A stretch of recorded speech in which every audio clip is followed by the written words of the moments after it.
Hi. Welcome to another installment of Catching Up. I'm Sam. I'm Chris. I'm Jake. And we've got a double header today. Yeah, that's... Yep. Yeah. A twofer. Yeah, I was watching like the sign language thing. If only it were Tuesday, then we could be like any classic rock station and have two for Tuesday. Yes. But instead, we're going double for Wednesday. And it's with, Sebastian Girner comes back on the show. This is his second appearance. And I promise you guys, less Skeletor talk this time. Well, we just lost Jake. Yeah, as I a know. listener. We're trying to get people to listen to this interview. We talk other things, but him and Galaad, his co-creator in Scales and Scoundrels, are here to talk about the book, the first volume, which collects the first 5 issues of their fun fantasy series. That's out on Wednesday, February 7th. But let's talk to them one at a time about it. Back to back, as it were. And coming back on the show, Sebastian Girner, the co-creator and writer of Scales and Scoundrels, the first volume out in comic book stores and Comixology everywhere on Wednesday, February 7th, collecting the first 5 issues. Also, already out in comic book stores and book stores is his other Image Comics series, Shirtless Bear Fighter. And God, Sebastian, how many books do you edit? Just right offhand. Looking at my computer right now, and it's like over a dozen. It's around a dozen. Basically, maybe a little over a dozen. Every Rick Remender book in Southern Bastards. Southern Bastards, The Goddamned, Savage Town a couple months ago. Savage Town a couple of months ago. Ronald Jones just ended.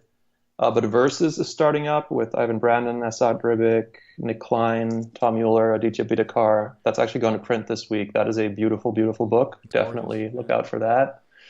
And a couple of other things that are coming out this year, but that haven't been announced yet, but that I think are going to be announced very soon. So yeah, it's been a busy time. So I guess what I'm trying to say is thanks again for coming on the show, Seb. Thanks so much for having me. This was great.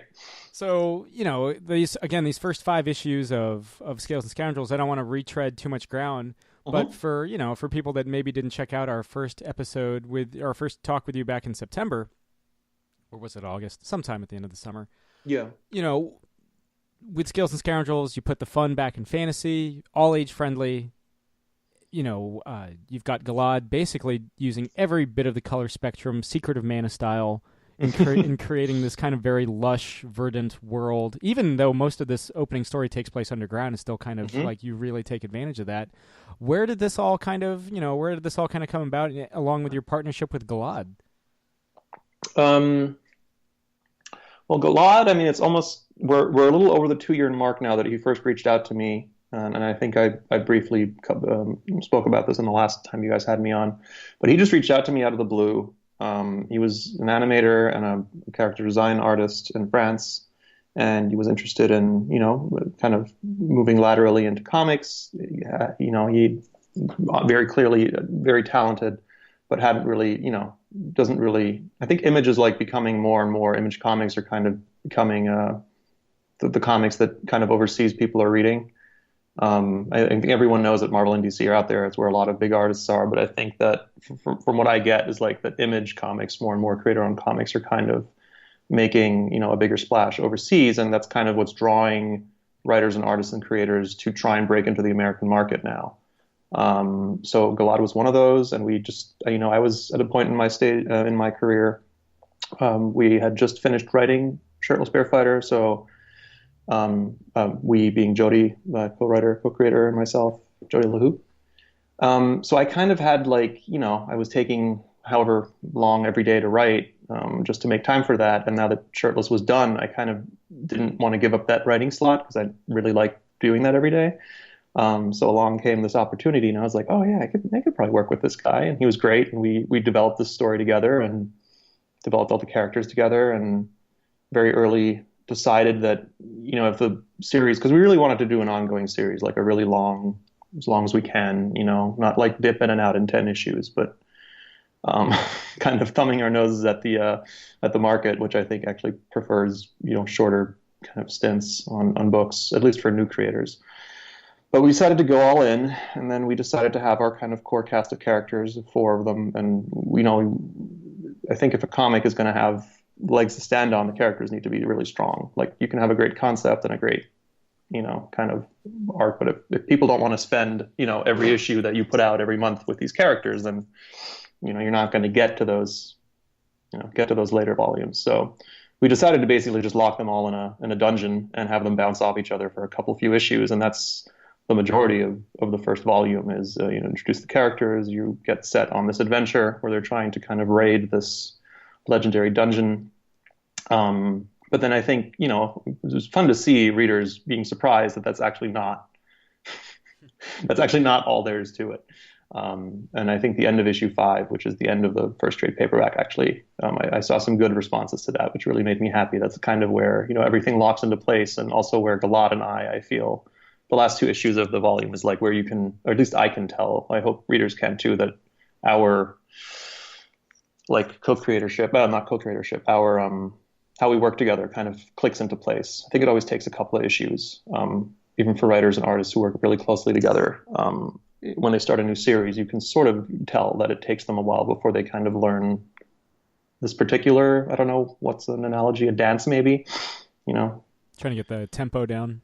Yeah, something like that, where it was just, I feel like that's, when the characters started making sense to me also, and to, he gets a feel for it. And that's kind of when, excuse me, it all like kind of jolts to like a new life. And it's really exciting to be able to just move right on into the second volume. Like we're putting out issue 6 today. We're sending that to print this week. That's going to be out alongside the first trade paperback. So anyone picking up the first trade can, if they don't want to wait another 5 months for the second trade, they can jump into monthly comics if they want to do that.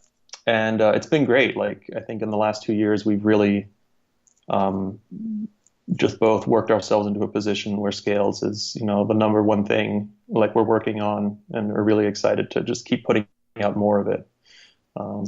So I'm really happy to have the trade paperback out soon, because I have a feeling that's kind of where a big part of the readership of the book we're gonna find them there. Oh, definitely. I remember the last time we had you on, doing a monthly book is very important to you, because I remember the last time we had you on, Galaad had just finished like pencils on issue 7, and we were like promoting issue 1 back in like August.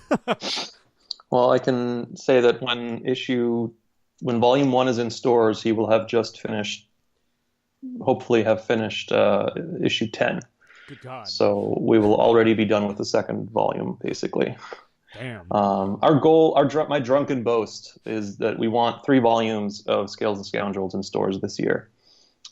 February, July, and fingers crossed, hopefully December for volume 3. And that's kind of the first big year of store. Like I'm kind of writing it in a bit that way as well, where I'm hoping that people will just, never go a month without having an issue. And, if you're trade waiting, 5 months is better than a year or 2 years, or how long sometimes, people have to wait for their fix on their most beloved series. So, but yeah, that really just, I don't know, that's just kind of how I grew up reading comics. Like I never had to wait for comics, because I was either, they would just came out so often, or I wasn't paying attention to what I was reading. It also helps. So I was a kid, I just bought whatever Spider-Man was on. I don't even know if I really read the stories. I'm not going to outing myself as a really bad comic book reader as a kid. I was just like, whatever, as long as there's Spider-Man in it, I'll be good. Yeah, see, I didn't have that kind of I started reading Spider-Man at like the worst possible fucking time, because it was like Maximum Carnage. So it's like, if you want to know what happens next, guess what? Now you have to pick up Spectacular. Oh, now you got to pick up like adjectiveless Spider-Man. Oh, there's Spider-Man Unlimited. That worked for me, because Maximum Carnage is the only event that I remember. I started reading Spider-Man, I think, a couple of years before that started, because that was like 93, 94. And the 4 Spider-Man comics that were Amazing Spider-Man, Web of Spider-Man, just Spider-Man, and Spectacular Spider-Man, right? Yeah, or no, it was it Spectacular? No, Sensational comes later. Yeah, it was Spectacular. Sensational came later. Yeah. Web of Spectacular. Yeah. Super groovy Spider-Man. This comic books cost Legless $1.25, Spider-Man. and I think that like my monthly, whatever my allowance or however much I had was $5, so I could buy exactly 4 comics. So I always bought exactly those 4 Spider-Man comics, which means when Maximum Carnage came out, I was like, all right, I guess I have to read these in order now. I don't know. I guess I just never really paid attention to the. I I just liked Venom. I thought Venom was badass.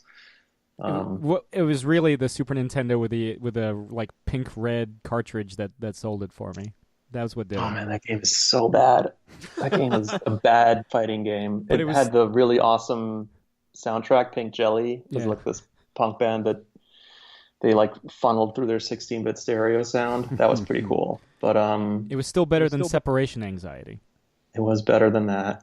Anything's better than Return of the Sinister Six. That started a obsession with me where I had to beat every Spider-Man game ever because I had a Game Gear, and wait, is that the Game Boy game? it might have been, but I had it on Game Gear, Yeah. and it was Spider-Man: Return of the Sinister Six, and this is when I was like I would read comics or pick them up, and again Spider-Man, Superman, and just really look at them, like I was a terrible fan. I was just like, oh, I love the art. Look at this, blah blah blah.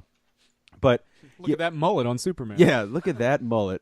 But I picked up this game, and it's the worst Spider-Man game of all time. The hit detection's out of control. You have 3 lives. That's it and you fight everyone in the Sinister Six. I've never beaten it, so it's like I think that's where it all stems from. So now when a new Spider-Man, like I'm gonna buy. That's your white whale. Yeah, I'm gonna buy a PS4 just so I can get the new Spider-Man game and beat it because I won't be able to sleep until that beast has been conquered.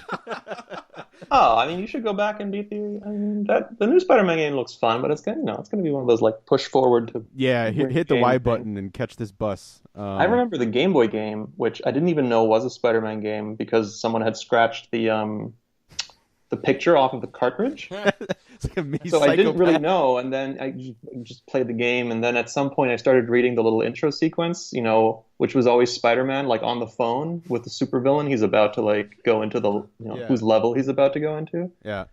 And the second level is great because it's like you're climbing up a building, and the whole point is just to get to the top. And I guess the Green Goblin is like throwing pumpkin bombs down at you, but also like everyone who lives in that building wants to kill Spider-Man. Yeah. Like they open their windows and start throwing like flower pots down, and one dude is like wailing on you with like a baseball bat. And I think one dude just like shoots at you, and I was like, this is honestly like the only kind of Spider-Man story I would be like writing is like he just needs to get to it's like the Raid with Spider-Man. He needs to get to the top of this building, but he can climb on the outside. But everyone in that building wants to kill him. Like they all open their windows and just Like they let hear. her rip.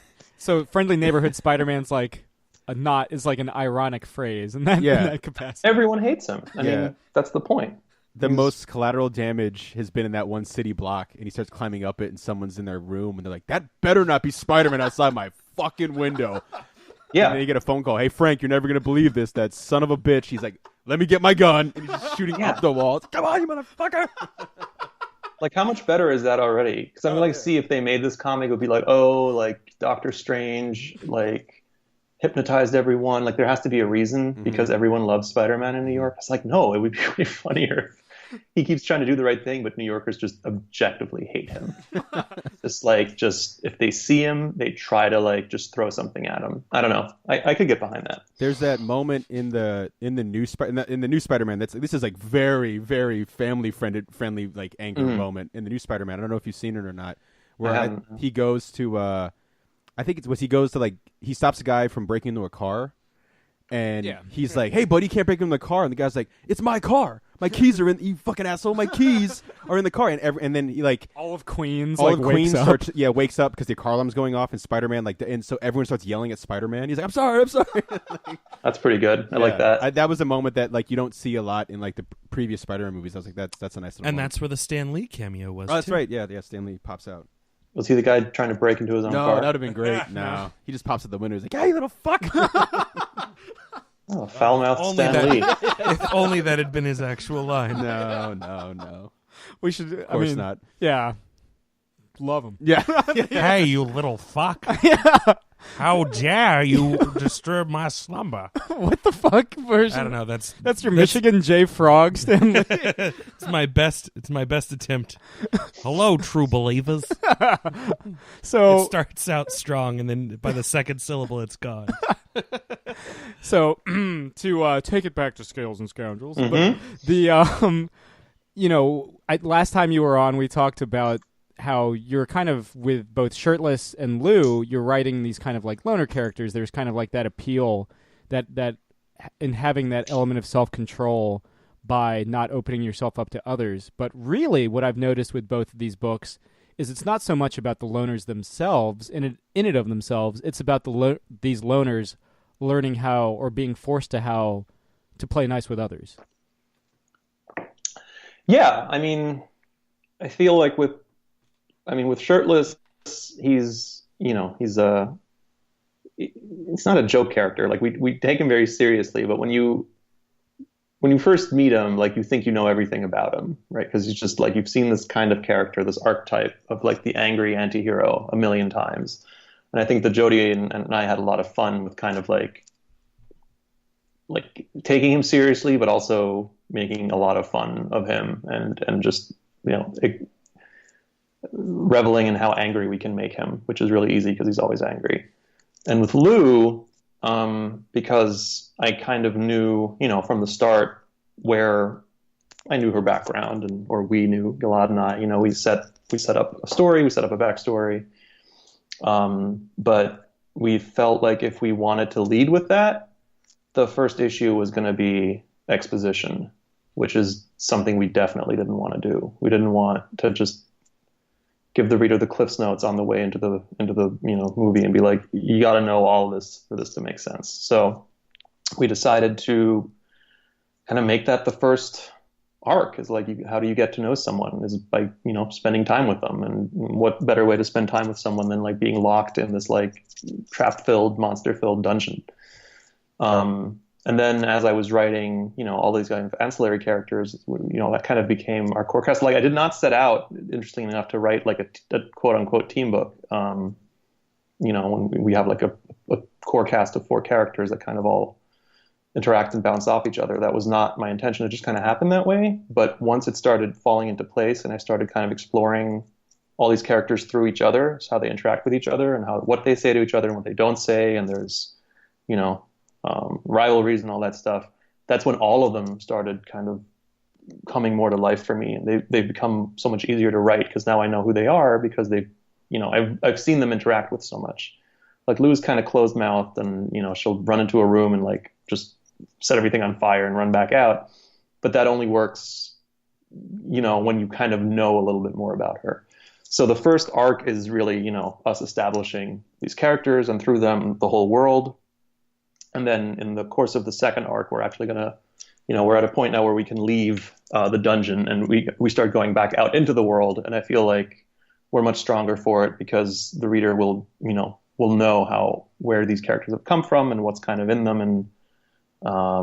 and why they're doing what they're doing for the most part. But I do always like to keep a couple of secrets, especially in a fantasy. I think that if you just show your hand and tell everything, then a lot of the allure of the book is gone. So we're going to keep anyone who likes the kind of longer mystery of Lou's character I think will continue to be surprised. Like, I'm not like being coy about it. Like, you're definitely going to learn a lot about her.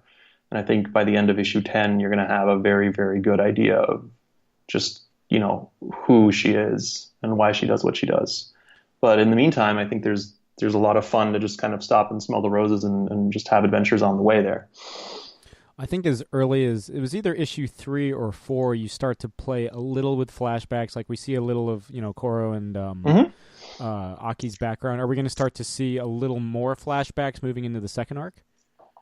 Yeah, issue 6 actually opens with a little flashback of Dorma's this time, because we kind of she kind of wandered off on her own in the last issue, but she's going to step up into the front and center in issue 6, as is Koro.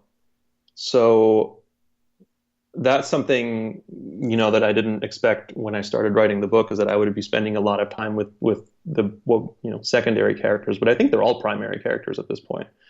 And a lot of the story from now on is actually like, kind of trying to weave all of these characters' paths so they keep crisscrossing, because everyone has their own urgency. They're not just going to like all, hang out together just because they had this one adventure. Like, they have things to do. They have a place that they belong in the world, or don't, and are looking for one.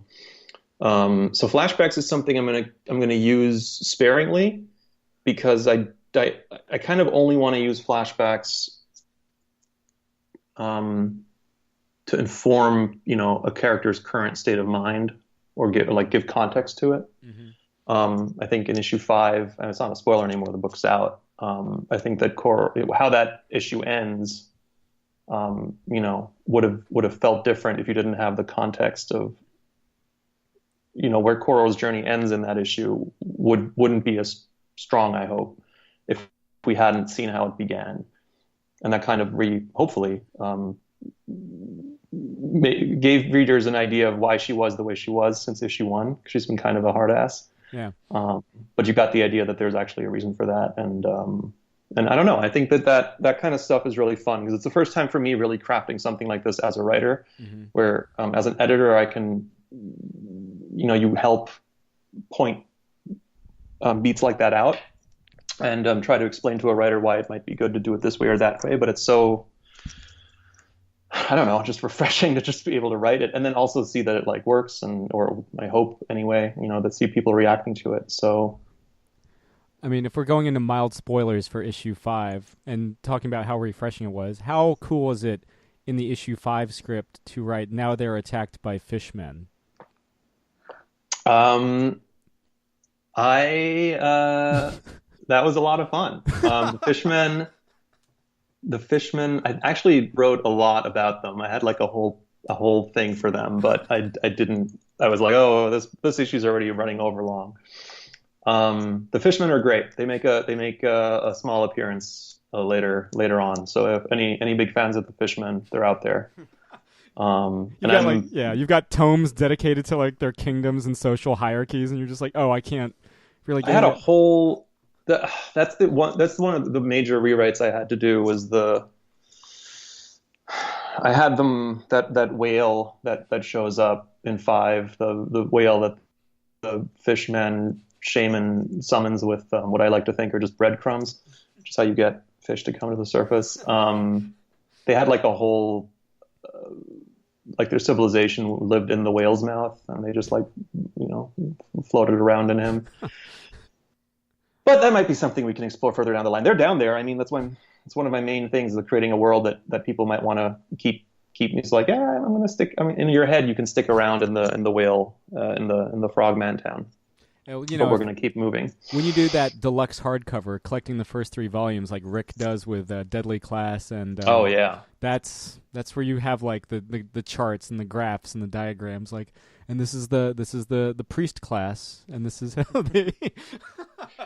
I have to be careful because I was like, ooh, I need some more back matter. Maybe I'll write some lore. And then I'm like, let's, I'll let a couple more issues go, get out there before I start deep diving into lore. Well, I feel like the fantasy genre just kind of lends itself to that. You were kind of alluding that every, all 4 characters are primary characters. They each have their own backstories, their own motivations. I guess you could say that about any line of fiction, but there's something about fantasy, and I don't know, if certainly speak to this, but there's something about fantasy where that's more pronounced.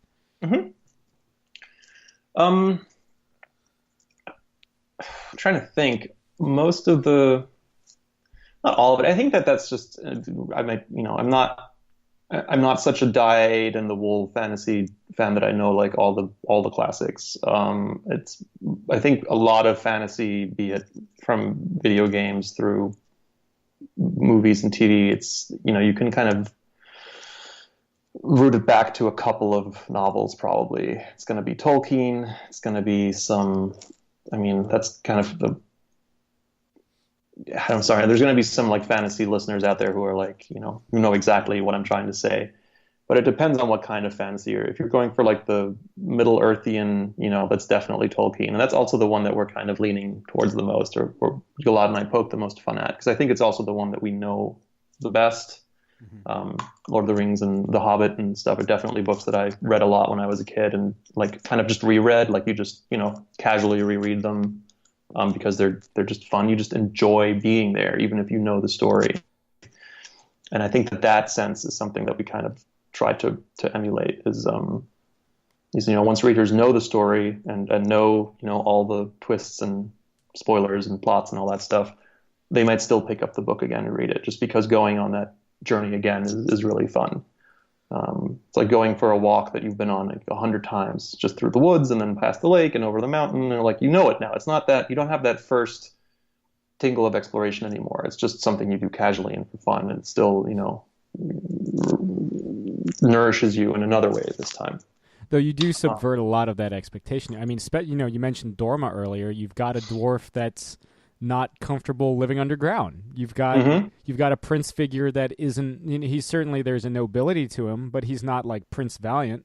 He doesn't have like may I say, to invoke listeners of our previous episode, he isn't Prince Adam. Oh, no one's Prince Adam. There's only one Prince Adam.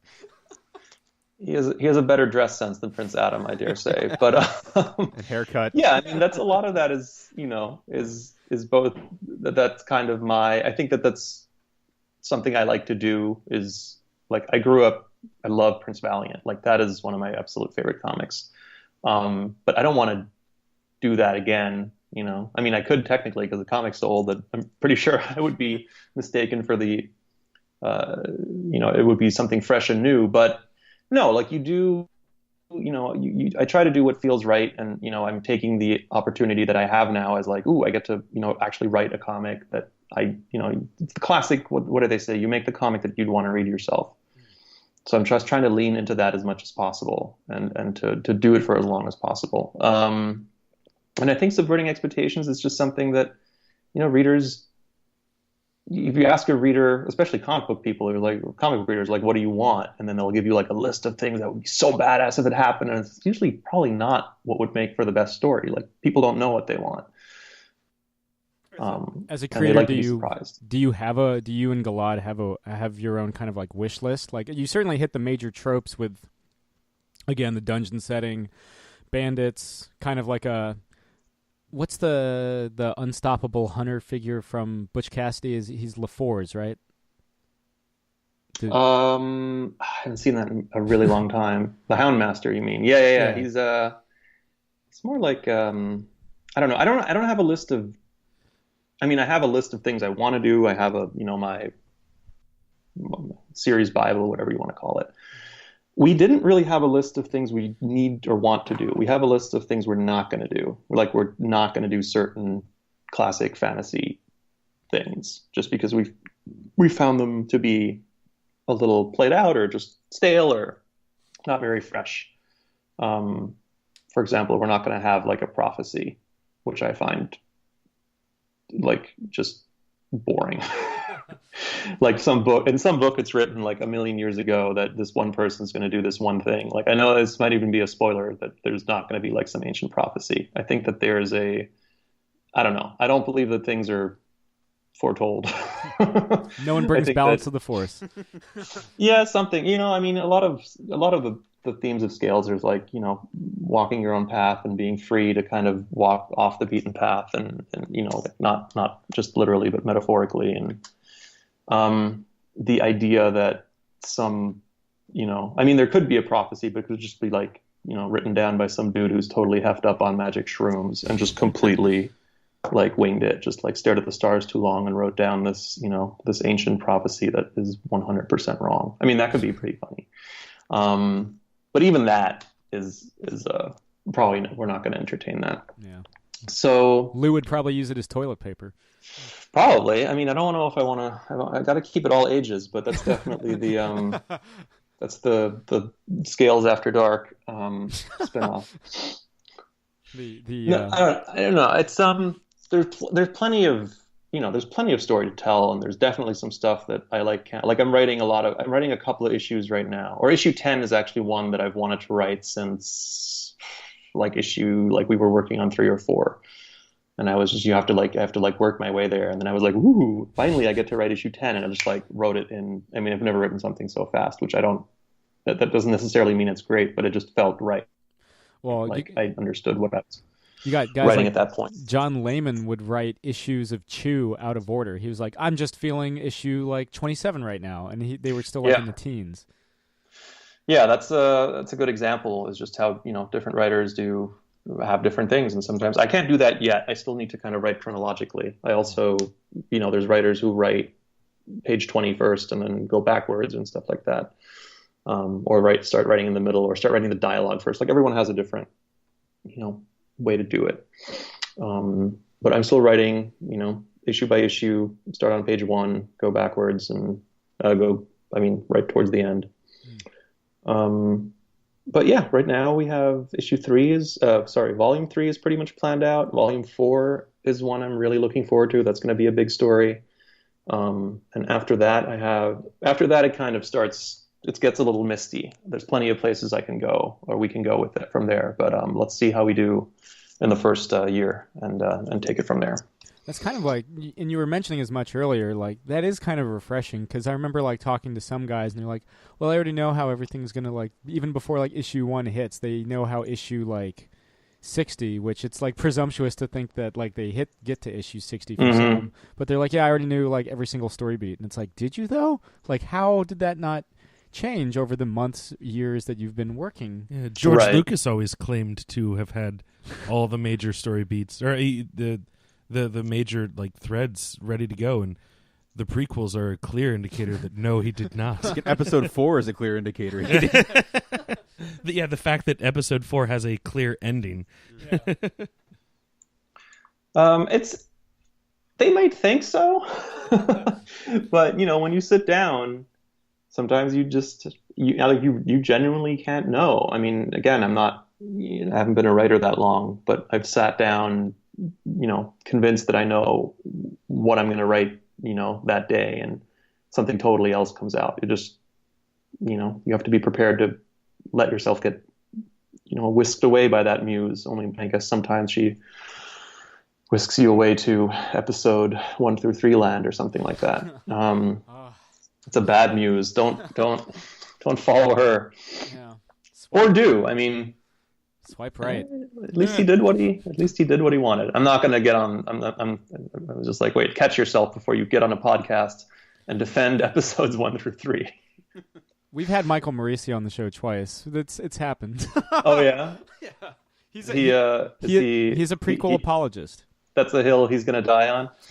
He has. Yeah. He has written pieces for Tor.com doing his. Yeah. I should check this out. I'm all for lost causes. Like that's a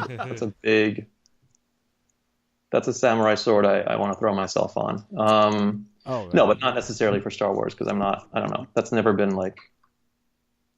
I just watched The Last Jedi and I was like, I'm 35 now, and I was like, I don't think I've ever like cared that much about a Star Wars movie. I think I just like them because I like spaceships and lasers and stuff. Yeah.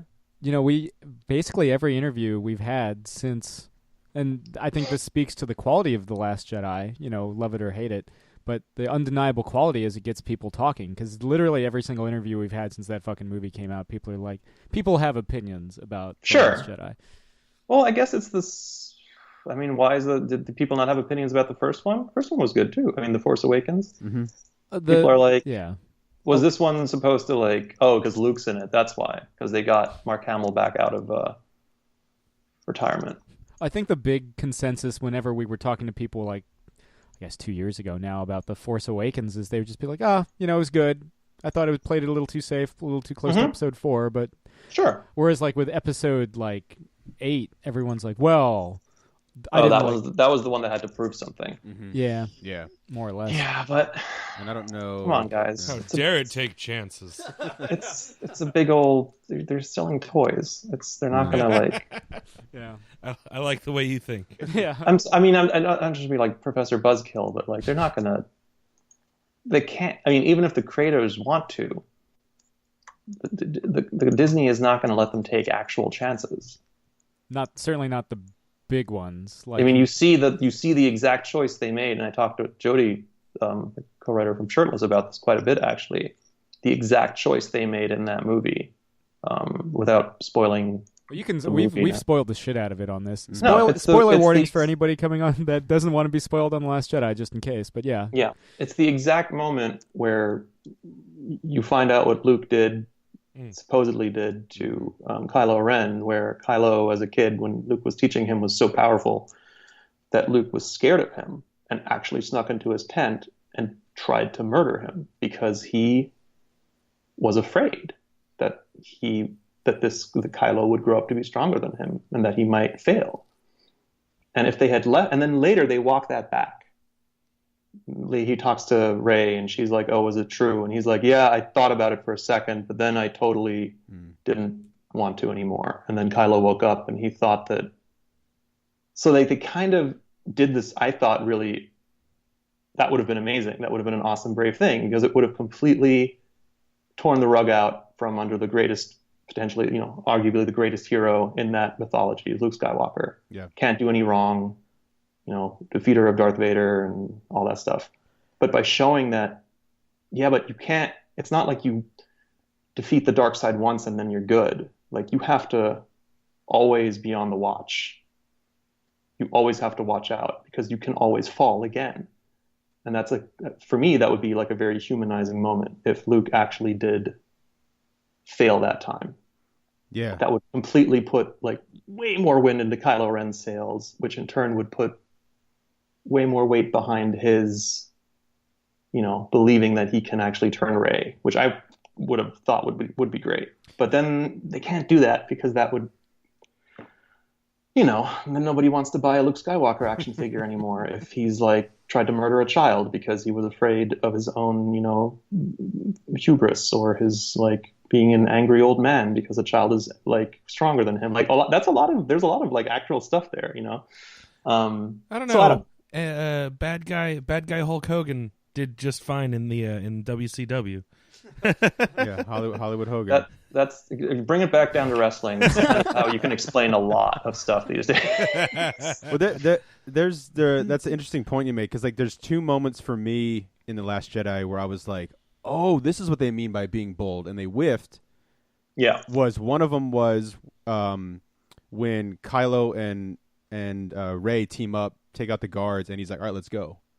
And there was a moment where I'd gone into the movie with people saying it's really bold, takes a lot of choices, and it does, down the line. But like you said, there's always that safety net of Disney there. But there was that moment where he puts his hand out. He's like, let's go.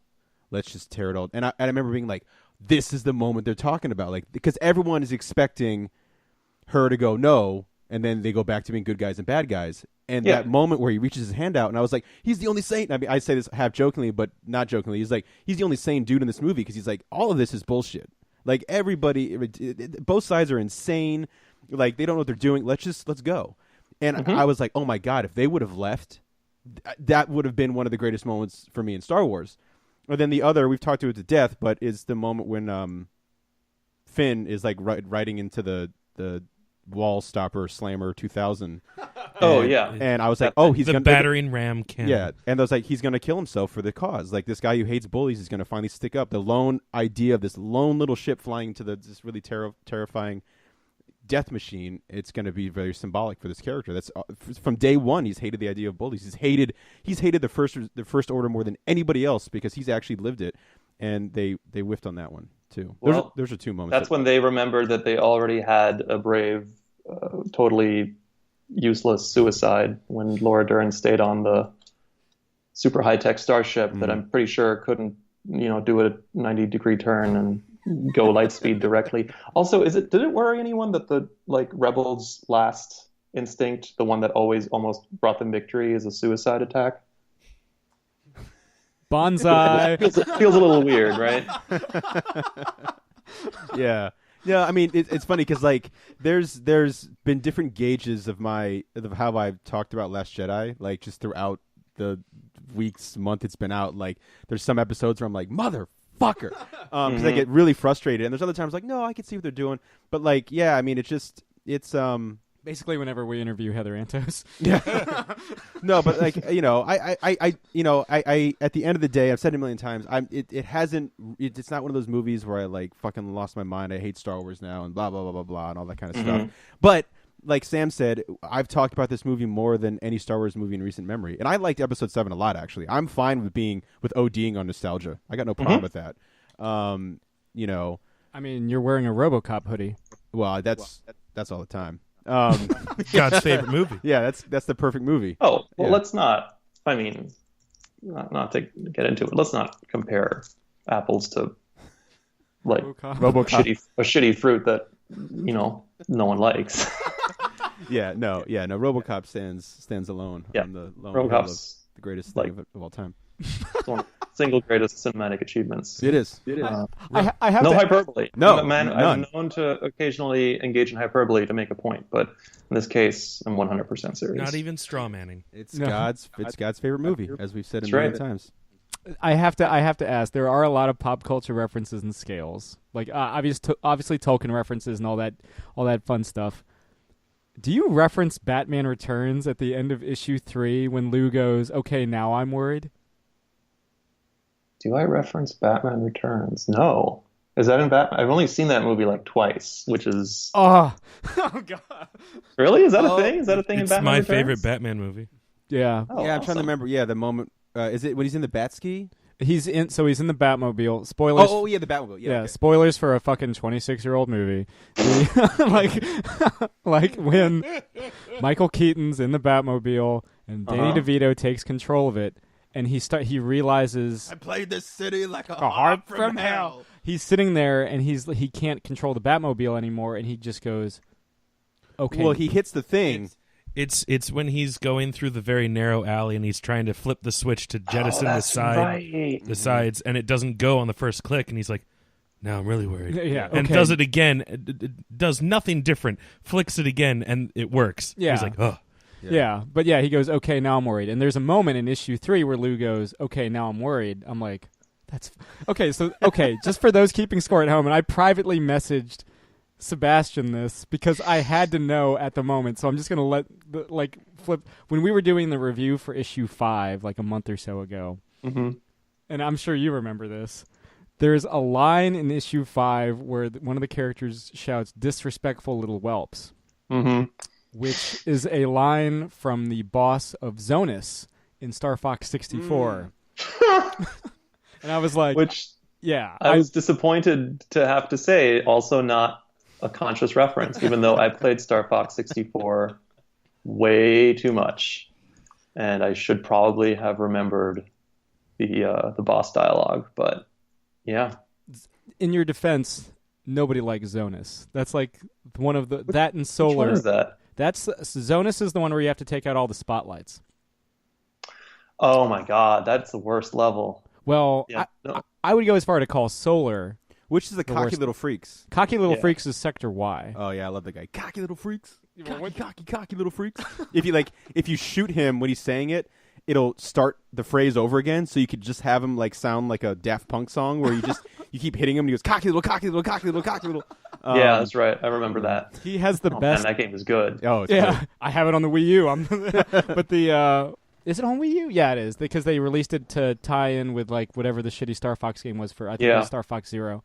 But my favorite is when you kill Shogun. That's the boss's name, and I just know that for some reason. That's fine. From Sector Y, he does a scream that he builds to. Mm-hmm. Well, it's his last gasp. He's gonna go out like a fucking champ. So you kill him, and he goes.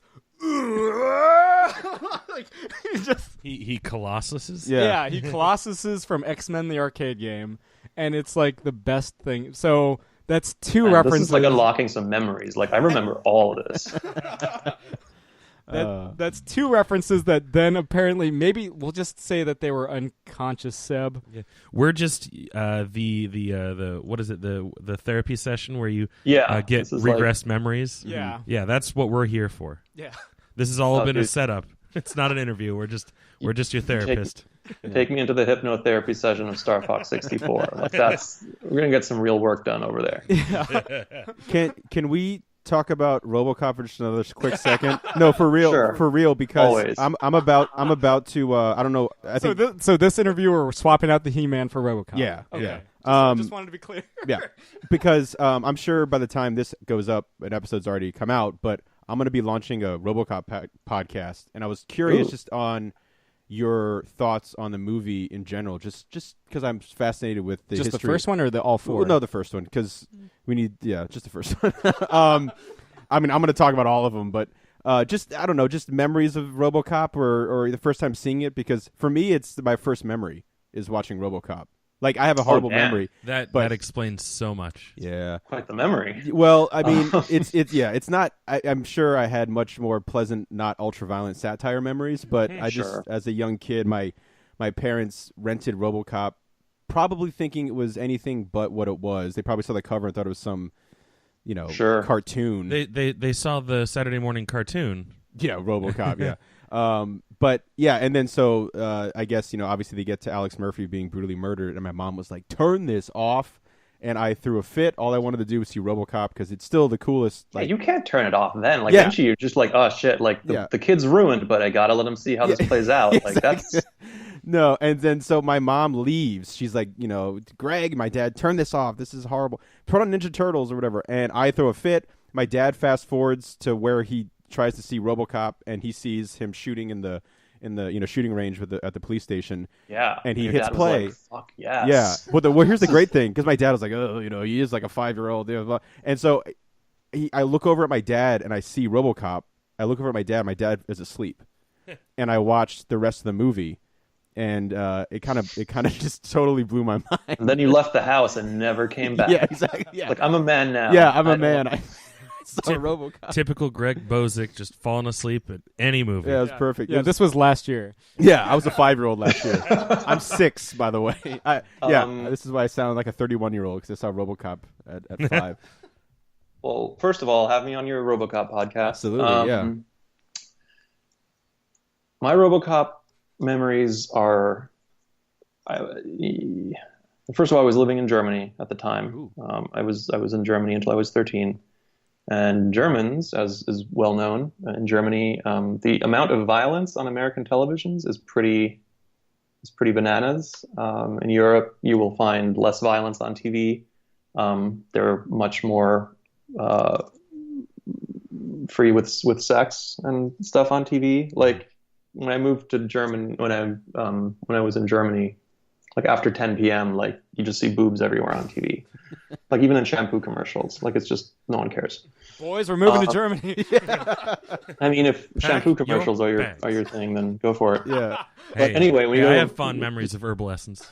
Yeah, of course. But this is also back in the day when if you wanted to watch a movie, you had to go to a video store and rent it. And then German video stores have little curtains, and then there's a whole back section of just walls upon walls of pornography, which is also where they put movies that are rated R. Mm-hmm. So if you wanted to rent, for example, Enter the Dragon is still rated R in Germany because of the claw scene where he puts on a claw and scratches Bruce Lee. So if you wanted to rent, Enter the Dragon is about as violent as like the back of a cereal box now. You have to go to you have to just walk by rows upon rows of the covers. This was back like VHS days.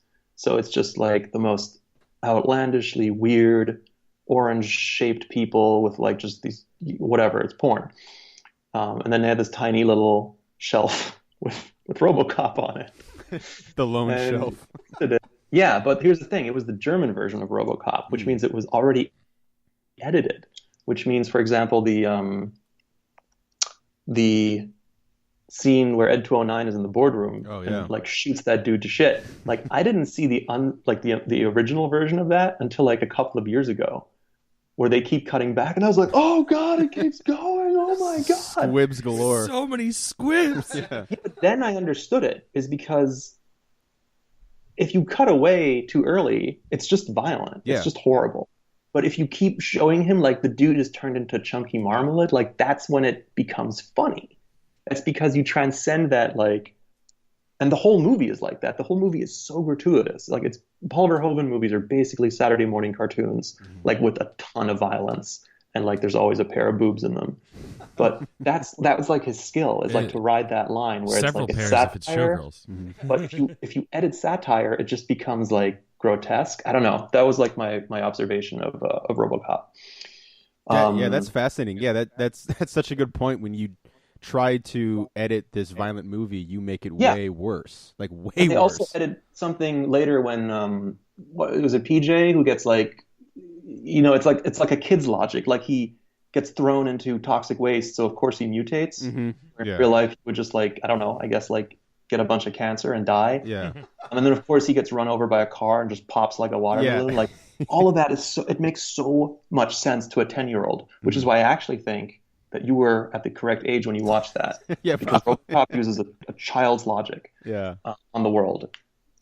Clarence Boddicker is a brilliant, brilliant villain, not only because the actor is so great, but because he just looks like a math teacher.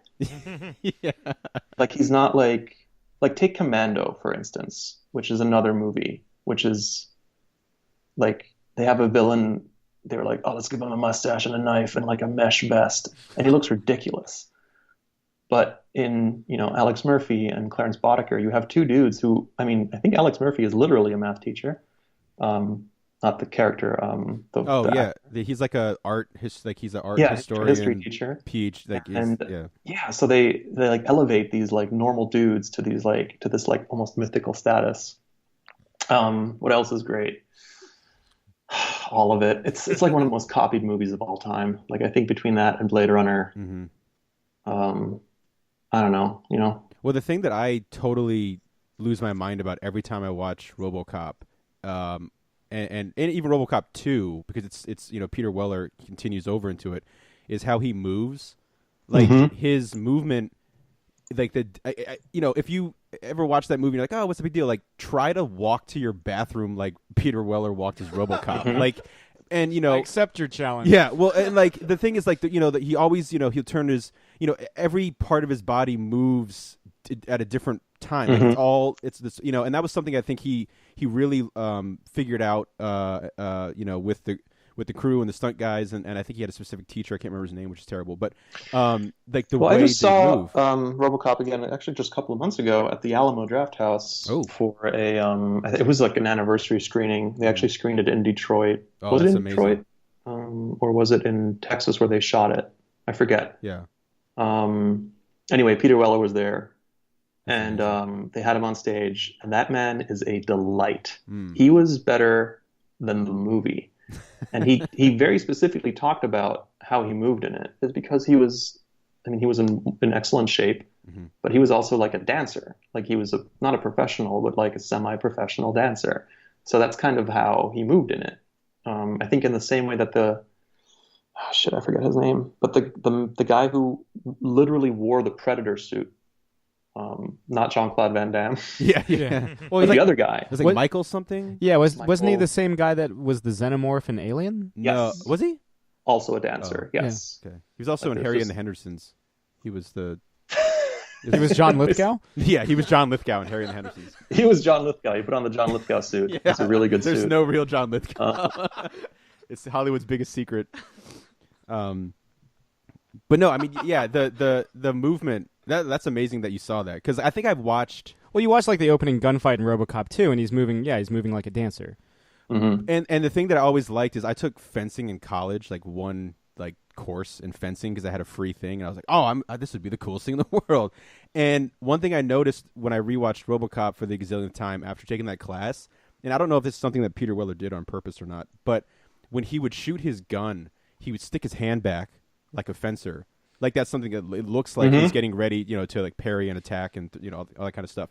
And in RoboCop 2, I think the most beautiful movement in any of the RoboCop movies is there's a scene where he kills 3 guys, and he does it where, and it took me a while to realize this because I'm dumb, but when I watched it, we see him shoot a guy, but he's already looking at the next target. So when he kills the 3 guys, he doesn't look at any one of them. Like he's already looking at the next target because he's a cyborg.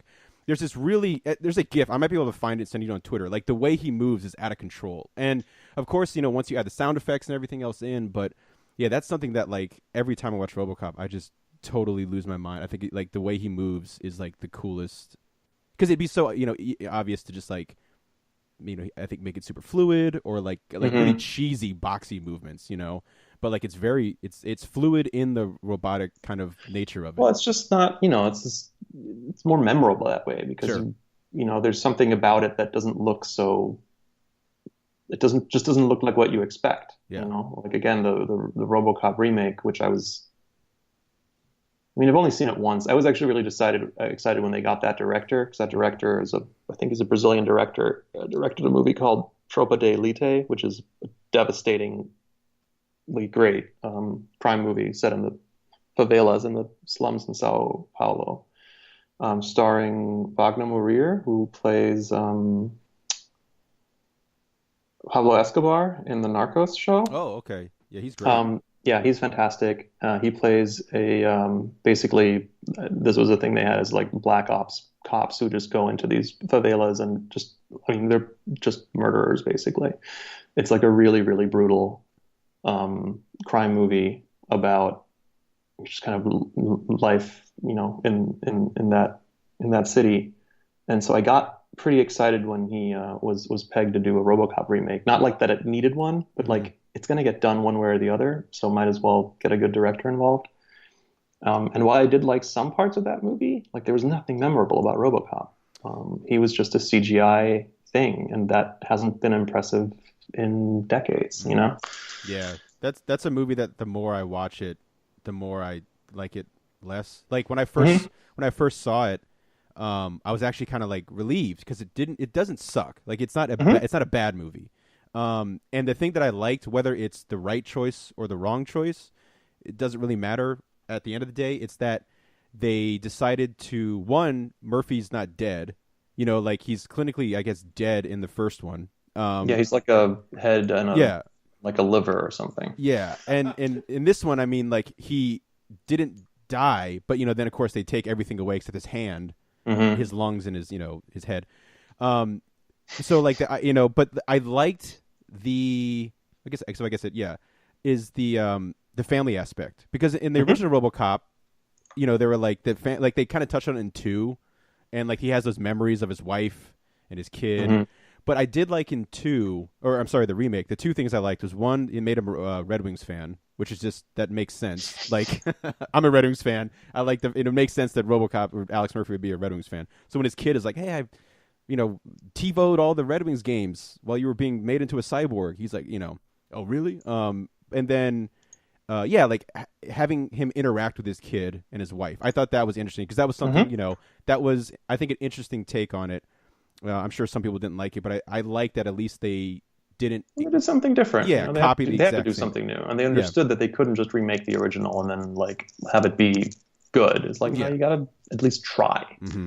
Might not succeed, but that's them's the breaks. Yeah, and so that was interesting. The first, I think I saw it once or twice in theaters.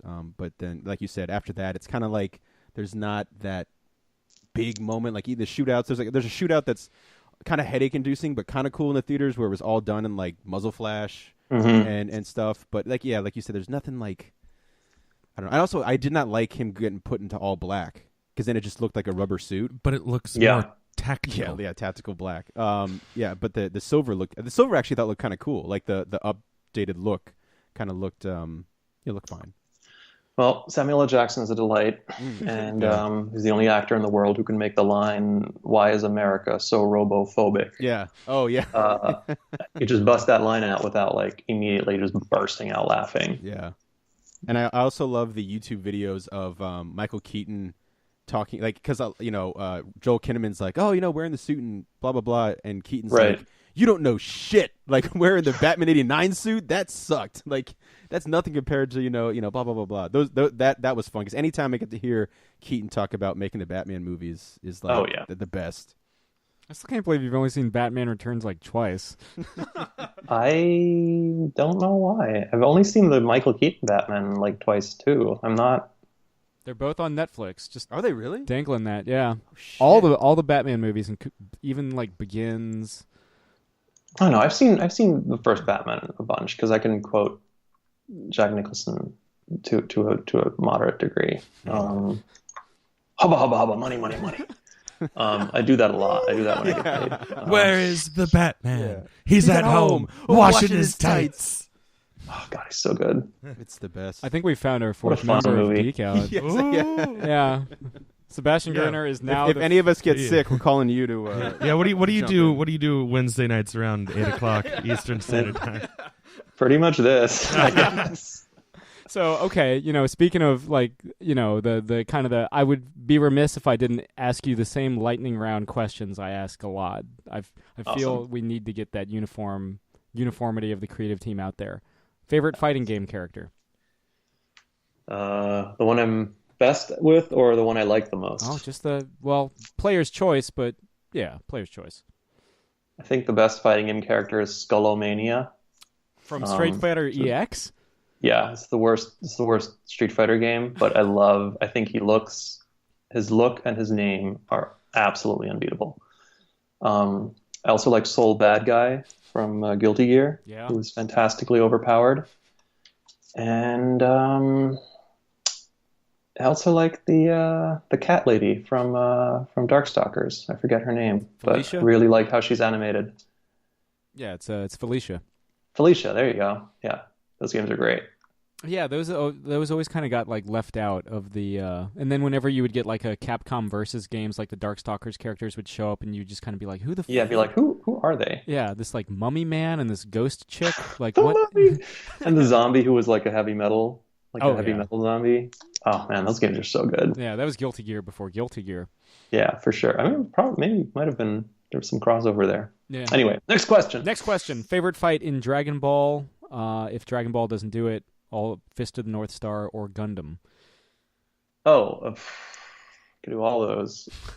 The best fight in Dragon Ball is, including Z, GT, and Super. Yeah, it's going to be an original Dragon Ball for me. Damn it. This is a really important question for me. I think I have to go with the first Goku versus Krillin. Oh. Because I think that was the one I was the most excited for. And they never fight again in the entire series. You mean like the middle tournament? It's the second tournament, I think. Yeah. Where they're both middle. It's either that or the first Goku versus Master Roshi when he puts on a wig and pretends to be Jackie Chan. Yeah. That one is also, oh my God, the art on that is bananas. I was talking to, I'm friends with David Brothers, and I was talking to him about the Goku Krillin fight from the Tien Shinhan tournament, and he was like, it was that moment that Toriyama figured out fight choreography. Yeah. Yeah, you can tell. It's so good. But I'm I could talk forever about how amazing Dragon Ball is and how Dragon Ball Z just waters it down a little bit more. It's always good, but it's always a little bit less good than where it came from. So, what was the next one? Fist of the North Star? Fist of the North Star, yeah. I do like the Rawa fight, but honestly, for me, it's just the first one. The first one where either in the manga or in the anime where where the dude is the dude who's either 8 feet tall or 80 feet tall, depending on the angle, is about to step on a little girl because that's what you do in the wasteland. And then this always confused me in the anime because Kenshiro just walks out of the wasteland and then he punches a skyscraper that falls over and he walks through it just to show how little he gives a shit. Yeah. It's that's his character though. That's always been his character. Oh, he's so good. It's like if you saw your friend on the street and you wave to him and he just walks through all the cars. Just a car just comes cruising down, just drives through him, keeps driving in two pieces now. You'd be like, motherfucker, that shit is bad. Who comes up with that? Oh, so good. Gundam, I'm not as well versed in Gundam. Whatever the best fight is probably going to involve the Zaku, because that is one of the best robot designs of all time. Which is the red robot. Oh yeah, one of my old college roommate gave me for this past Christmas the Amuro Ray model kit to build. Problem is, he gave me he got me it straight from Japan. I don't read Japanese, so I'm just yeah. So I'm sitting here with this instruction booklet, in kanji, and I'm just I think this is a leg joint. Having a hard time, huh? Yeah, that's rough. Yeah, it's still in the box. But no, I was always a G Gundam fan. I was watching what's his name, Domon Kashu take on Master Asia, who, as he famously stated, would like to rule north, south, east, west, and center to become Super Asia. Never actually does that, but I just thought that was just like the boldest claim. How is that? You can just say, I want to rule all of Asia. It doesn't have to, like, all 8 directions, all 360 degrees of Asia. Yeah. It's like a guy names all 50 states. Yeah, to become super US. Super America. Yeah. I'm into that. That dude knows what he wants. God bless him. Yeah. So, next question. Favorite Miyazaki film? I think Porco Rosso. Porco Rosso is a movie I like a little bit more every time I see it. Inspired choice. Or this is a wanky answer, but I really, really love Lupin the Third. Oh, so Castle of Cagliostro is for me, like, honestly, that might be my favorite, just because I've seen it so many times. It's The always opening scene of that movie alone is like better than whole other movies he's done. It's between that and Princess Mononoke, and I think, like, if you take the pretension out of it, Castle of Cagliostro wins. Pretension of... I mean, Princess Mononoke is kind of, like, once you take out, like, oh, I like Princess Mononoke better because it's more art, like, it's art, and you realize that, like, Castle of Cagliostro is just one of the best... Well, you know, I mean... the same people that hold Spirited Away or Howl's Moving Castle within that echelon, and those films are fine, but there is something. Castle did nothing for me, honestly. Like, that's kind of where he drops off for me. Like, after, I think with Howl, it was just like, oh man, now he's just cranky and old, and he's found the formula. Like, I don't know what these movies are anymore. They're beautiful, but they always were. Like, it was never a question of how beautiful they are. Yeah. They just didn't. Or at least, I mean, it's also possible that after a dozen movies, you know, he just had one that didn't speak to me personally. But impossible. Yeah. If reading comments online about Star Wars has taught me anything, is that doesn't just happen. Every single one has to speak to you personally. Yeah, I guess not. I mean, I was surprised at how little Howl's Moving Castle did to me. There was a couple of scenes in that movie that I think are brilliant, but those are the ones where he's, for more or less, rehashing territory, ground he's already trod extensively, which he always does. I mean, he's got his topics. Yeah. I feel like the more movies he makes, the more I can feel how frustrated he is that the world refuses to change.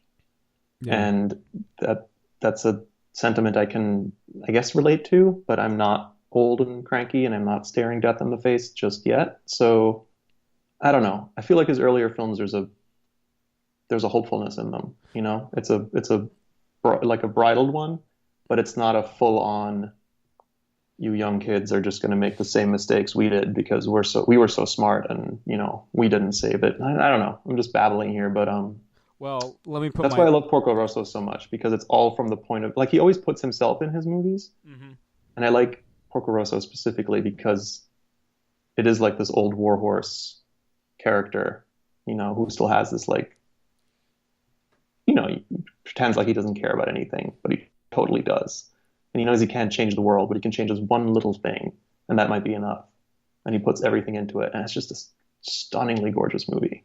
It also has the line, "Better a pig than a fascist," said by a pig in a movie theater, which is fantastic and, you know, rings truer today than when it was written. Yeah, God. But yeah, you know, let me put on my therapist glasses and interviewer glasses really quick and say, well, if every artist puts a little bit of themselves in their work, I can say, reading Shirtless Bear Fighter and Scales and Scoundrels, it's about cynical characters learning to believe again. Did I overstep? No,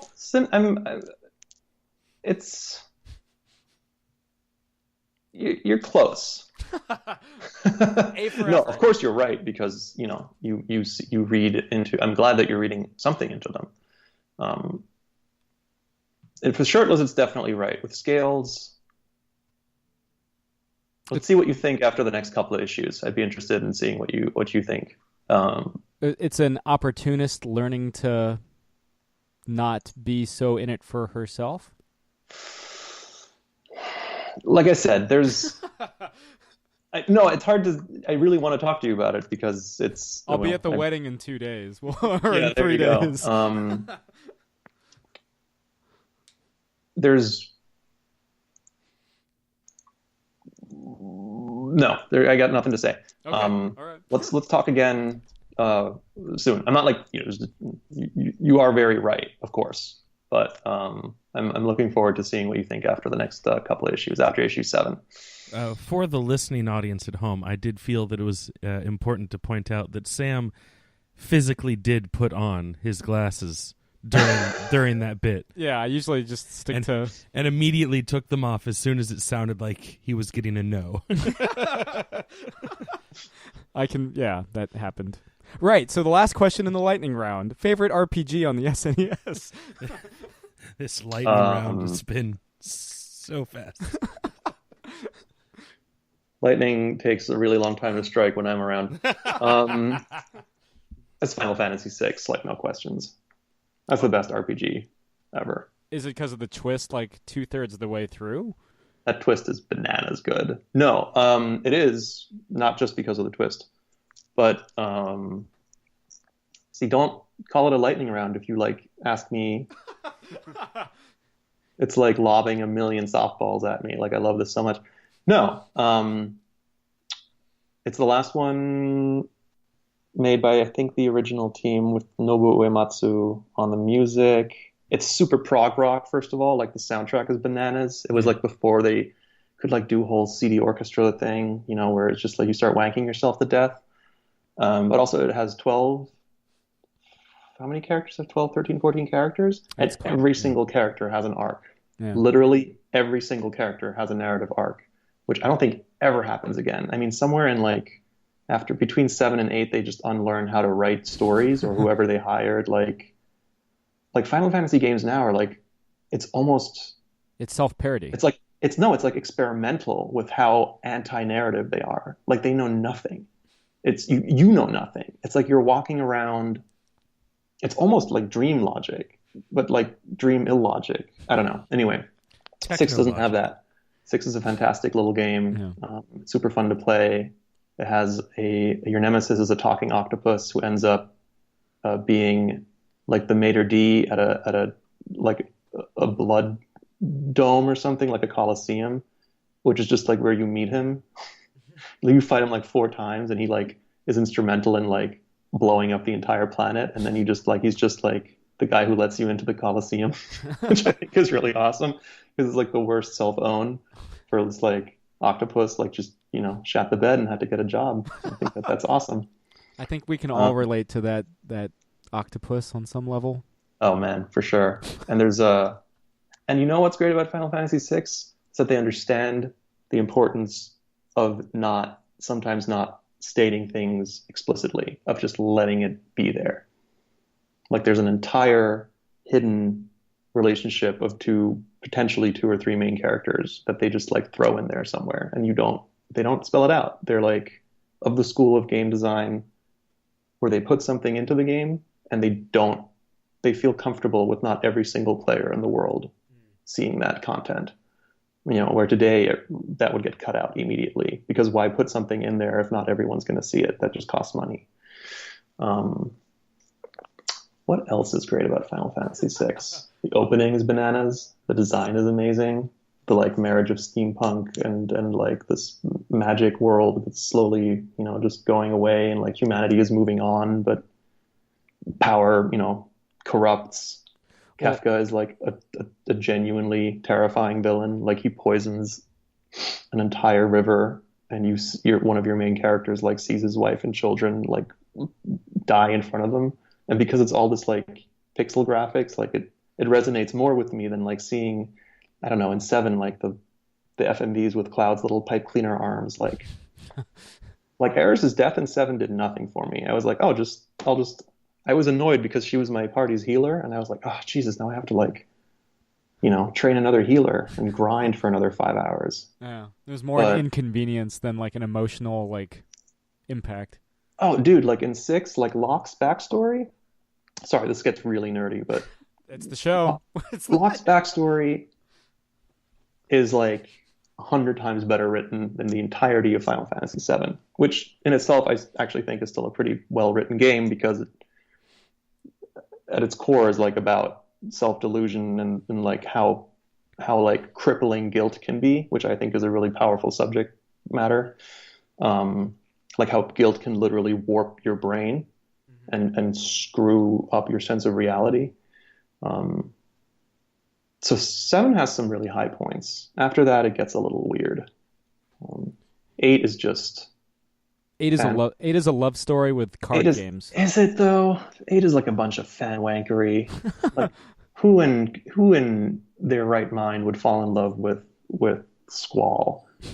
I tell you, the love story they should have done with 8 is Squall and what's his face?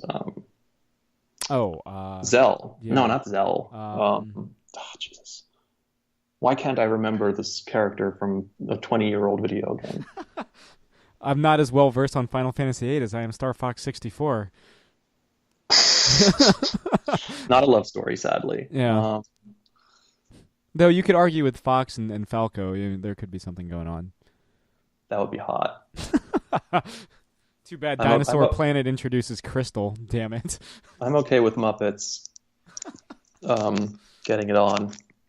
I mean, they're soldiers. You know, they're at war every day that they don't get blown out of the sky by, you know, like a robot monkey's brain or something. Yeah. You know, sometimes nights get cold. There's no atheists in foxholes. Jesus Christ! All right, I think that's as good a jumping off point as we're gonna get.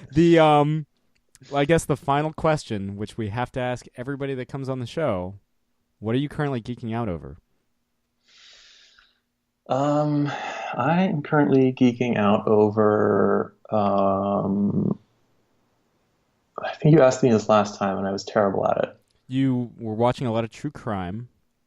I was watching a lot of true crime. Yeah, I still am. I'm actually rewatching The Sopranos into season 5, and it's still like if you're ever sad that your favorite TV show is on hiatus, just watch The Sopranos. It's like better than everything. So that's good. Yeah. I am in my spare time trying to read more. That's not really geeking out because that's just reading. Yeah, that was Ivan Brandon's answer. So yeah, I stopped. You know what I'm geeking out about is not being on Twitter all the time because I've deleted it from my phone, and I've also locked my phone so that I can't go into Twitter on Safari, which is a surprising length that I had to go to. I shocked myself. But I've read like 5 books since I did that like a month ago, which is awesome. So that's an exciting, not a geeky thing, but sort of. And I'm playing a video game on early access called They Are Billions, which is really fun. I give that a couple of minutes every day, which is like... you were I remember last time you were geeking out over that not Harvest Moon game. Oh, Stardew Valley? That's the one, yeah. Stardew Valley is awesome. Yeah, I beat that. I got married to the artist, I think, the artist lady. I remember in Harvest Moon 64, I would always get married to the bartender chick. Oh, that's awesome. Yeah, that was always my goal. See, what's creepy about Harvest Moon is that at some point, you know that there's the like meta game there. Yeah. Sorry to like close off on this, but like the whole game starts with, you know, your uncle or whatever grandfather dying and saying at some point the pressure of modern life will be too much for you to bear. I reached a point in Harvest Moon where, in Stardew Valley, where my farm was running really well and I was making a ton of money every day. And I caught myself thinking, oh my God, I've become a corporation. I like stopped going into town. I stopped hanging out with my friends because I'd maxed out all their friendships. So what do I care? And I was like, wait a second. The whole game is like an elaborate trap to make you become the thing that you came here to get away from. Brilliant piece of game design. You know, I think we can all quote Zardoz when I say, sometimes when you hunt dragons too long, you become a dragon yourself. Did Zardoz say that? Sean Connery does. His character's name is Zed. Now, the famous quote from Zardos is the what is it? The rifle is good. The gun is good. The penis is evil. The penis is evil. Yeah. And then the floating head comes and pukes guns on you. Yeah. That's a powerful movie. I have it on Laserdisc. There you go. Keep it on Laserdisc. Will do. All right, guys. Yeah, so It was good. this always a pleasure, man. Anything you want to Anytime, dudes. Yeah, anything you want to plug? Can we expect a return to the world of Shirtless? I mean, obviously, again, the second arc of Scales starts on September 7th, the same time the first trade drops. But yeah, any other projects cooking that you can kind of tease? Mentioned all the ones that I can talk about. There's Image Expo coming up. Keep your eyes peeled there. There's an announcement. Actually, I think 2 announcements coming out of Image Expo and or Emerald City following quickly after that I am attached to. This is as editor. Writing-wise, Shirtless is out there. It's something that Jody and I and Neil are always interested in revisiting, but we're going to have to keep that under wraps for now. And beyond that, just look forward to an issue of Scales and Scoundrels every month of 2018. There you have it. Seb, thanks again for coming on. Thanks so much for having me, guys. It's always fun. Also joining us is Scales and Scoundrels co-creator and artist, Galaad. Thanks for coming on, man. Hi, Sam, and thanks for having me. Scales and Scoundrels makes readers remember why the genre is called fantasy. You know, it's supposed to be fun. How did that inform the visual look of the series? I've always liked fantasy, ever since I read The Lord of the Rings and The Hobbit as a kid. I wanted to live in those worlds. I've always wanted to visit them, follow Bilbo on his adventures. Same thing with Zelda and Final Fantasy games. I've read many other fantasy books afterwards, but they all failed to convey that sense of wonder and discovery. They were all so dark and gloomy. I think that by the point I reached the Game of Thrones series, I was a bit fed up with the dark and gritty. Scales and Scoundrels was a way for me to go back to the roots. It was important for me to make something joyful and colorful. I wanted to bring back the mystery and adventure that we've been missing for some time now. That meant big, sprawling cities, lushful environments, and deep and strange dungeons. I really wanted to spend time on the backgrounds, so the readers would want to spend time in this world.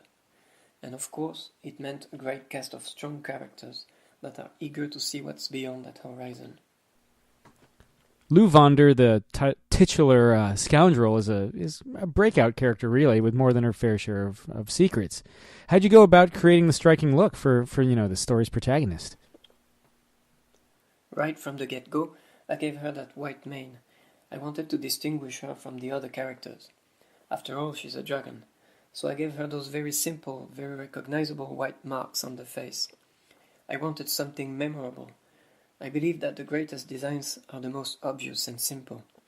Too often, you see lots of details and noise added to characters that are just poorly designed, in an attempt to make them look unique.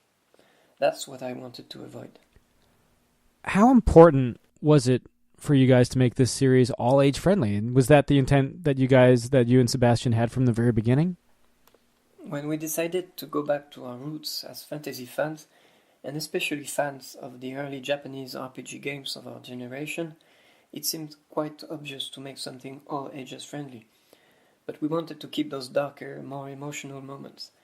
I remember some great emotional beats in those games and series of our youth, like Iki coming back from the dead to help his dying brother in Saint Seiya, or the classic Iris death in FF7.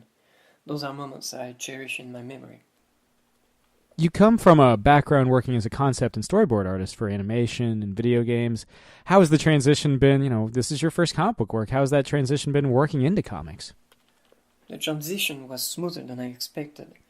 I got used to working very fast when I was working for video game companies, and it helped a lot in drawing pages at a good pace. But I had to learn to take my time when needed and clean up and tidy up my lines so the pages don't come off as too rough.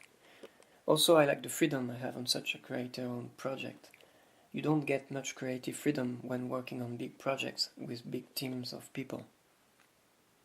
Most fantasy stories rely heavily on darker, earthier hues, but Scales, I mean, you're really using the full color spectrum. As the colorist for the story as well, how important was it to make that choice, and, how did you go about selecting the right colors for it? Well, I'm not too bad with color palettes, although sometimes I feel like I lack a lot of the subtlety and nuances that comic colorists usually bring to their work. I know Scales and Scoundrels has a strong identity, but I wish I was more versatile when it comes to colors. A lot of fantasy worships at the altar of Tolkien, and while that influence is certainly apparent here, you also have a sort of kind of anime, manga, kineticism, and detailed backgrounds that are prevalent from your video game work. What were some of your more specific influences in creating this world? They are the console RPGs of our youth, and regarding comics, I would say Bone, Dragon Ball, and maybe the works of Masbou on the Capet de Croc, a French comic about a Spanish wolf and French fox going on adventures in Cyrano de Bergerac's 17th century, and maybe all the works of Florence Magnan. One of the things I love about this opening story is that every level of the subterranean kingdom is more wonderfully weird and alien than the last. How was it, going about and creating that progression visually? It was a challenge because dungeons have been done so many times in so many media. It's difficult to be original.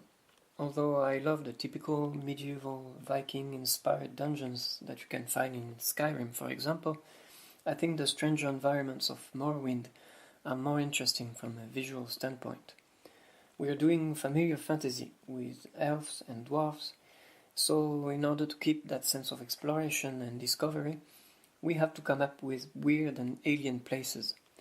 If you enter a dungeon and it's your typical D&D dungeon, you lose that feeling. Okay, Galaad, this is the lightning round. Let's do this. Favorite fighting game character? Elena from Street Fighter. Favorite fight in Dragon Ball? The fight between Vegeta and Android 18. Favorite Miyazaki film? Princess Mononoke. Favorite RPG on the Super Nintendo, or I guess as you guys call it in Corsica, the Super Famicom? Secret of Mana. Galaad, something we ask everyone that comes on the show. What are you currently geeking out over? Well, I am currently geeking out over a new television anime series called A Place Further Than the Universe, directed by Ishizuka Atsuko. Oh, I missed. We're recording. It's what Wario says in Mario Party. Oh, I missed. Did you ever... Here, I want to get this in the... I want to get this in the fucking final mix. I'm so glad that we're professionals. Oh, yeah. That's why people keep coming back. Mm-hmm. Heather Antos! All about... Yeah. Everything coming up Antos. Zub. He came back 4 times. Have you guys ever played the Japanese Mario Party? No. Heard Wario say... Give me a sec. I want to get that better. Have you guys ever played the Japanese Mario Party? No, I have not. In that version, Wario and Luigi both, like, when they lose, in the American version, they're just like, "Oh, I missed," or "Oh," like Luigi cries like he just like lost his like fucking wife or whatever. Like in the Japanese version, they scream, "Oh my god!" Like here's Wario. And let me see. Well, I'll save the Luigi for the post credits. But yeah. Well, thanks again to Sebastian and Galaad for coming on the show. Yes, that was good times. Yeah. You guys getting anything new? I know. Chris saw I, Tonya. I did see I, Tonya, and Margot Robbie was amazing. As well as like pretty much everyone else in it. Alice and Jenny. Mm-hmm. I know Jake loves a good Jenny, and she does wonderfully. One of the funniest parts now that you've seen it in that movie is when like the mom, she plays the mom, and the mom's very much the first act beginning of the movie. And then you realize, like, during the movie, she's not in it. Yeah. And then her, like, talking head documentary interview cuts in. She goes, "Well, I'm getting cut the fuck out of this narrative." Yeah. And I was like, "Oh, here we go." And she goes right back. I almost busted out laughing in the theater when that happened. Her with the bird. which is real, by the way. Yeah. They had the actual the cut-ins of the actual interviews during the credits. Oh, that's right. Yeah. And it actually, it shows the bird pecking at her ear. Mm-hmm. But yeah, I thoroughly enjoyed it, and I remembered because I was 7 or 8 when that happened. I was like, oh yeah, this is like the first time I remember, even like knowing that figure skating was a thing. Like that was my introduction to figure skating, was the incident. Yeah, one of the biggest controversies ever. Yeah. Oh yeah. And don't know how factual it was, because it even the movie starts out being like, hey, these are from like literally 3 just different, 4, I guess. Basically everyone that had a talking head, it's from their interviews. So it's all very much biased on their point of view, even to the point where they have different dramatizations of the same events coming from each person's perspective. Like when Tanya is like chasing after what's his name, Jay, or her ex-husband. Yeah. With a gun, and she's like, "This never happened." Yeah. It was wonderful. Or like how Jay kept being like, "I never beat her," and then like it's just showing, him in like the flashbacks just wailing on her. Mm-hmm. But it was a very interesting way of presenting the whole situation, and really, I mean, obviously, kind of like the idea behind it is like sympathizing Tanya Hardy's character, and I was like, wow, this entire time who knows how accurate it is with how much involvement she had in the planning of the incident, but like this entire time, I basically was one of those people that like in the back of my head just kind of accepted the idea that she was the one that was wailing on I can never remember the other girl's name. Kerrigan. Nancy Kerrigan's leg. And that's something that they address in the movie. Yeah, they have a shot of Margot Robbie as Tanya Harding just like slamming like a bat down on Nancy Kerrigan, covered in blood, and she's like, "People actually think that I'm the one that did this," and I was like, I think I kind of did. I knew that like other people were involved, but like the entire time growing up, like I just figured she was like, go break her fucking leg. Well, yeah, I mean, again, she's the face of that. Yeah. And I think the one thing the movie, again, like you said, the movie goes out of its way to let you know that this shit's all over the place. Yeah. And it makes her sympathetic in like the horror she had in just her everyday life. But it's it like also the Rob Zombie remake of Halloween, where it like kind of sympathizes Mike Myers. Not to say that she's the same as a voiceless killer. Yeah, for the person out there who can only see things through the lens of Halloween metaphors. Yeah, he's like, I've got it. Yeah, I got it. Oh, yeah. Okay, Rob Zombie's Halloween. Now I understand, Tanya. But the movie itself even shows that she is not a trustworthy. Yeah, she's an unreliable narrator. Yeah, thank you. To throw out some English major terms. Very good. Good. They're very good. I took a couple story writing classes. I forgot what I was going to go with it, but yeah. But a very entertaining way to look at it. It is, yeah. I likened it in my head a lot to what was that? The Big Short. Mm-hmm. Yes. Yeah, very similar style. Yeah. But it all comes from like Goodfellas is the earliest memory I have of that. Yeah, like at the end when Ray Liotta is like testifying, and then he gets up and walks. He's like walking in the scene, and everyone's like, he's not, he's talking to the audience, like very much, so much so like the movie was called, the Goodfellas of figure skating. Yeah. I believe it. That style, that framing, and in the trailer. That scene, man, and there's speaking of Goodfellas,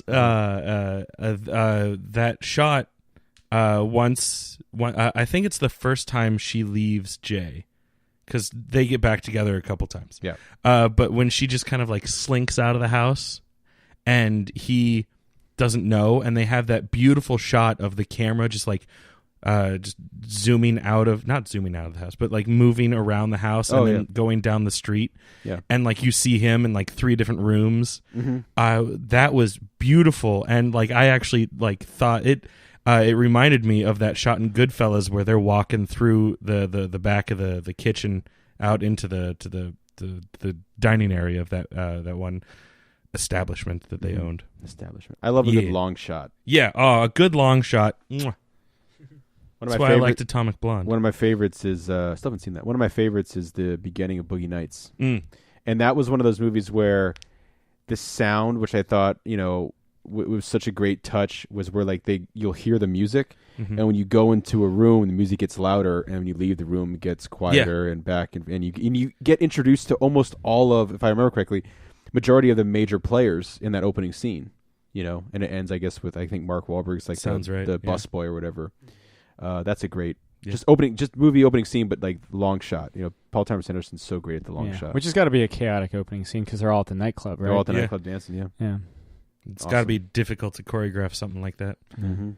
Yeah. That's where my mind goes all the time whenever you see a long shot like that. Yeah. It's like because you just everything has to go off like perfectly for something like that to work. This will blow your fucking mind. So it was an accident. Yeah, no. I was speaking of Paul Thomas Anderson. I was watching this great. My second favorite Anderson in Hollywood. I was watching this. He's my first. Yeah, that's fine. I was watching this. As long as it's not Wes. Yeah, I was watching. Sorry, Paddington 2. But Paddington 2 feels like a Wes Anderson movie, but it's not a Wes Anderson movie. Oh, really? I thought it was a Wes Anderson movie. It just feels like it? Yeah, but it's not. Then maybe I will see it. Fantastic. But because the reason why I don't like Wes Anderson is because of the feel of his movies. So I probably still wouldn't like it. Fair, I guess. Or not fair. Fuck you. Who knows? Unfair. I'm sure the guy that did direct it would probably be like, "Fuck you." God damn it. Fuck. Excuse me. The interview I was discussing on YouTube is Paul Thomas Anderson interviews Steven Spielberg. Oh. And it was around the time Bridge of Spies came out. But they talks about like how long it takes to film like movies or whatever. And I think Bridge of Spies was like 59 days. Dude, Saving Private Ryan was 60 days to film Saving Private Ryan. Paul Thomas Anderson was like, "What the fuck? Are you serious?" What? And then he was like, "I thought that was like how long it took to shoot the beach scene." And he's like, "Well, the beach scene was like I think 25 days." And Paul Thomas Anderson had this great quote, because I think Paul Thomas Anderson is a freaking genius. He was like, "I would give up my every film I ever made for just a beach scene on my resume that I filmed that." And Spielberg's like, super like, touched by that. But like, yeah, thank you. In the beginning, I think it's like the interview starts like probably during like the end of a very long standing ovation, and he's like super like, "Oh, thank you. But watch that if I know Chris, you'd enjoy it, Sam, you'd enjoy it. Just two kind of like great directing minds sitting there and just talking. It's very much it's a Spielberg. It's him interviewing Spielberg. It's not them going back and forth about their own movies, which I would have loved. But just hearing someone so talented like Paul Thomas Anderson gush about someone that he looks up to so much as Steven Spielberg is pretty great, and it's super, super informative and fun. It's like 30 minutes. Be like me interviewing John Carpenter. Exactly. Sam, what did you get into? I went to New York. Oh. Yeah, I went to That's New York. right. He teased that he was going to have something really cool to talk about last week. Yeah, I went to New York. Went up this past weekend for a wedding. I actually got to hang out with Sebastian Girner while I was in fucking... Oh! Yeah, like little behind the scenes thing. After we recorded the interview, before the interview posts. So it had already been in the books. It wasn't something where I was like hanging out with him. It was like, "You should totally come on the show again." It was like, "Oh, thanks for coming on the show again." Yeah. And then he ran away. Yeah. But no, I was up in New York. Brian Shermer, who we've had on the show, Danny Coleman, who we've had on the show, they got married. Went up with our friend of the show, Vernon, who was on the Superman podcast way back a couple months ago now. Got a crash at my friend Brittany's place in Financial District, and that Sunday morning we got boozy brunch, and I was sitting there and I was like, "Let's watch Paddington 2." Brunch is a dangerous mistress in New York. I'm sure it's a dangerous mistress in DC as well, but I've most cities never done it. Yeah. I've only ever done it in New York. Brunch is a way of life, but you have to be careful because it can kill you. It's a way of death. No, we got brunch in Hell's Kitchen. We just kind of like Good looked call. at each other after like downing these massive fucking mimosas, and I was just like, Paddington 2. And so yeah, we kind of tipsy watched Paddington 2. Nice. It was really good. Yeah. It's like my second favorite movie of 2017 because it technically got a wide release in 2017. That's right. Yeah, it came out in Europe like over the summer or something like that. It's right? like late November, yeah. Oh, okay. Well, Yeah. this summer. Yeah, for them. Yeah, no, it has the symmetrical set design, the pastel heavy stuff, and the deliberation of movement like a fucking Wes Anderson movie. But it's directed by a guy named Paul King, who also wrote it. Brendan Gleeson is Knuckles McGinty. Mm-hmm. Hugh Grant, who's nominated for BAFTA for Best Supporting He's Actor. nominated for BAFTA. Yeah, for BAFTA, for British acting. Fuck. For all of it. Every single BAFTA. Hugh Grant. Take him. Yeah, I mean, I love him in Paddington 2. He's great. He is fantastic. It's also nominated for Best British Film. Good. Um, Delightful. it's a goddamn delight. Yep. I'm sitting there in the theater, tipsy, with my friend, and there's like, Were you tipsy? Pissing all over yourself. Wait, you were tipsy? oh, maybe more. Because that was I like, saw that goblet. yeah, it was like a 21-ounce mimosa. Yeah. And Oh. the carbonation, like they put in so much champagne that I put in a straw, and like the carbonation pushed it out, and I was like, "We're just going straw free today, boys." And just I hope you said that out loud as you drank. it's me, so Yes. I will take your Yelled. finest mimosa. Stood up and said, "We're going straw-free today, fellas." Flicked the straw. It's stuck on the back of someone's shirt. Um, Paddington 2. Sir, you have to pay for your bill. Oh. It's okay. I'm seeing Paddington 2. I've never seen Paddington 1. Yeah. Still haven't seen Paddington So 1. you're going to jail. But I've never seen. You know who goes to jail? Paddington 2. What for you is the single best thing in Paddington 2? Him teaching Knuckles how to like cook. That's a great scene. And all the reactions to like them eating food and them having all these like secret recipes that they know. It's the best prison this side of the Green Mile. Yeah. Okay. The barbershop scene in the beginning was fucking hilarious. Yeah. It's just great Slapstick. Yeah. just very funny. Peter Capaldi shows up. That's right. Yeah, he's nobody likes him in the movie. I'm saying, you know, it's meant to be, you know. So What did you do, Jake? nothing. I'm using one of my nothing passes for this. Oh, week. okay. Nothing. I didn't do shit. You know what scares me? Nothing.